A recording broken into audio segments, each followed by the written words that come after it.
Hello दोस्तों, आपका हमारे YouTube चैनल में आपका स्वागत है। दोस्तों, आज की वीडियो में हम लोग पढ़ने जा रहे हैं प्रॉफिट एंड लॉस यानी कि लाभ हानि। लाभ हानि का अगला टाइप हम लोग पढ़ेंगे जब व्यापार में दोनों का विक्रय मूल्य समान हो। इस टाइप में हम लोग यही सवाल देखेंगे कि दोनों का विक्रय मूल्य समान हो। जैसे आपको पहला क्वेश्चन दे दिया गया है, सुरेश 5,000 रुपये में 2 साइकिल खरीदता है। वह पहली साइकिल को 30% लाभ पर तथा दूसरी को 20% लाभ पर बेचता है। इन दोनों साइकिलों का विक्रय मूल्य आपस में समान है। ये जो लिखा है दोनों का विक्रय मूल्य समान हो, तो यहाँ पर बोला है दोनों का विक्रय मूल्य समान हो तो वस्तु का सीपी कितना कितना होगा, यानी दोनों का क्रय मूल्य हमको बताना है। तो दोस्तों चलिए हम लोग इस सवाल को करते हैं। इस सवाल को करने के लिए आपको नोट लिखना है, नोट करके डाल लीजिए। थोड़ा सा नोट में लिखना है CP1 अनुपाते CP2, और इसके बाद बराबर में आपको लिखना है 100 प्लस माइनस, यानी कि प्रॉफिट भी हो सकता है, छूट भी हो सकती है। तो प्रॉफिट को प्लस दर्शाएंगे और माइनस को हम लोग छूट मतलब कमी दर्शाएंगे। और प्रतिशत यहाँ पर 2 लगाना है, यानी कि दूसरे नंबर वाला लेना है। यानी कि ये जैसे दिया है पहले 30%, फिर दिया है 20%, तो हमको 20% वाला पहले लिखना है। और इसके बाद यहाँ पर अनुपात लगाना है और फिर लिखना है हमको 100 प्लस माइनस का %1, यानी कि %1 ये वाला पहले हमको लिखना है सेकंड में, और बस इसको सॉल्व कर देना है। तो हम लोग दोस्तों क्या करेंगे, हमको बोला है सुरेश 5,000 रुपये में 2 साइकिल खरीदता है। वही पहली साइकिल को 30% लाभ पर तथा दूसरी को 20% लाभ पर बेचता है। इन दोनों साइकिलों का विक्रय मूल्य आपस में समान हो तो दोनों का सीपी। तो दोस्तों इस सवाल को करने के लिए हमको कुछ नहीं करना, जैसे हमको बोला है ना, यहाँ पर हमको बोला है 100 प्लस और सेकंड वाला लेना है, चाहे लाभ हो चाहे हानि। तो हम ये वाला लेंगे तो ये वाला लाभ है, तो हम 100 में प्लस कर देंगे, यानी कि हमारा कितना आ जाएगा 120। और यहाँ पर अनुपात दिया है तो हम लोग अनुपात लगा देंगे। इसके बाद यहाँ पर भी प्लस माइनस देखना है, तो हमको लाभ बोला है, लाभ का मतलब कि 100 में जोड़ देना है। अगर हानि बोलेगा तो 100 में से घटा के लिखना है। तो अब हमको पहले वाला बोला है, पहले वाला ये है, तो हम लोग इसमें 30 जोड़ देंगे क्योंकि लाभ ये भी है ना, तो यहाँ पर 130 लिख देंगे। अब इसको हम लोग काट देंगे, अनुपात में है तो हमारा कैलकुलेशन भी छोटा हो जाएगा। ये 20 और ये 13, यानी कि ये 12 हो गया और ये आपका 13 हो गया। तो अब हमको निकालना है CP1 CP2। तो हम लोग यहाँ पर लिखेंगे CP1 बराबर, जब CP1 बराबर हम लोग निकालेंगे तो CP1 हमारा क्या है 12। ये इसी के माध्यम से ये CP1 अनुपात CP2 दिया है ना, तो यहाँ पर है हमारा 12, तो 12 लिख देंगे। इसके बाद 12 13 कितना हो रहा है, 12 13 25, तो हम लोग नीचे लिख देंगे 25। कितने में सुरेश ने ये 2 साइकिल खरीदा था, 5,000 रुपये में, तो हमको यहाँ पर इंटू में करके 5,000 लिख देना है। जब हम इसको काटेंगे तो कितने से कटेगा, 25 दूनी 50, और ये 2 जीरो ये आ जाएंगे, तो ये कितना बनेगा 200। अब 200 का मल्टीप्लाई इसके साथ करेंगे तो कितना हो जाएगा 12 दूनी 24, यानी कि हमारा आ जाएगा बराबर 2400।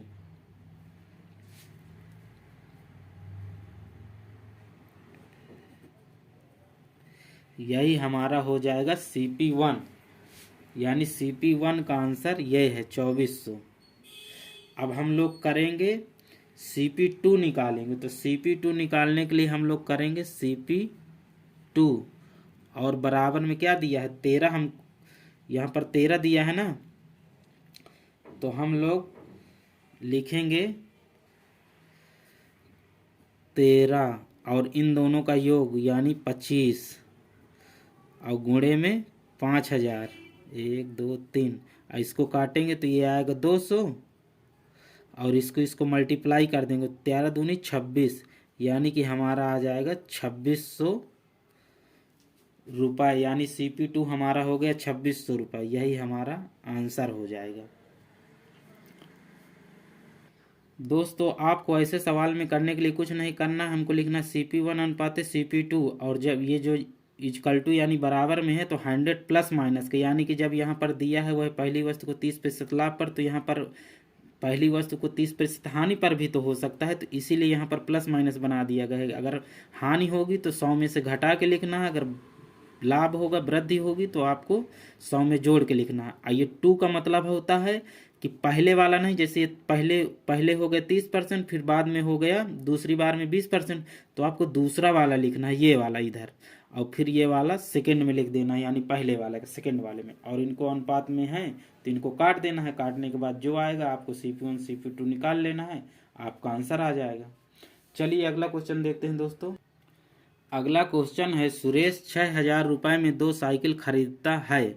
वह पहली साइकिल को 20% लाभ पर तथा दूसरी साइकिल को 20% हानि पर बेचता है। इन दोनों साइकिलों का विक्रय मूल्य समान हो तो दोनों का CP कितना कितना होगा। तो दोस्तों इस सवाल को करने के लिए आपको कुछ नहीं लिखना है, आपको लिखना है CP1 अनुपात CP2, और बराबर में आपको लिखना है 100 प्लस माइनस, यानी कि प्रॉफिट भी हो सकता है और हानि भी हो सकती है।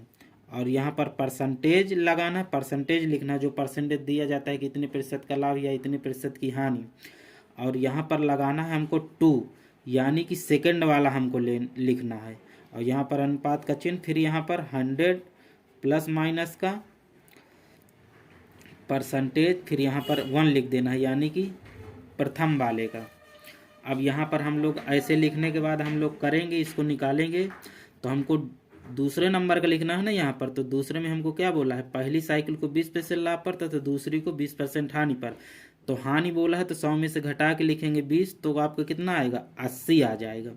और यहाँ पर 1 का लिखना है, यानी पहली साइकिल को 20% लाभ पर, तो 100 में जोड़ के लिखेंगे, यानी कि यहाँ पर हो जाएगा 120। अब इन दोनों को काट भी सकते हैं भाई, 4 दूनी 8, 4 3 12, ये आपका अनुपात हो गया। अब इस अनुपात को हमको निकालना है, तो हम लोग लिखेंगे CP1 बराबर।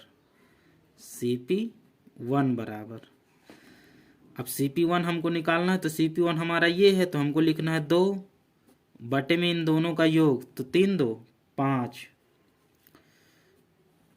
और सुरेश ने 2 साइकिल खरीदी कितने में थी, 6000 में, तो यहाँ पर इंटू 6000। अब इसी को आपको काट देना है, तो जब इसको आप काटेंगे 5 से तो ये कितनी बार जाएगा, 12 पंचे 60, ये इतना कट जाएगा, ये 2 जीरो और लग जाएंगे। अब इसको जब 12 दूनी 24, यानी कि आपका यहाँ पर आ जाएगा 2400। CP1 का आपका आ गया 2400 रुपये।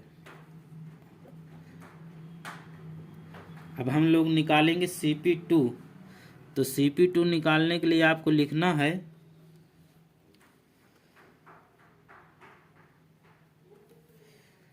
CP2 बराबर, CP2 हमारा क्या है, 3 है, 3 बटे में 5 इन दोनों का योग, और गुणे में जितने में खरीदा था 6000 रुपये में, 1 2 3।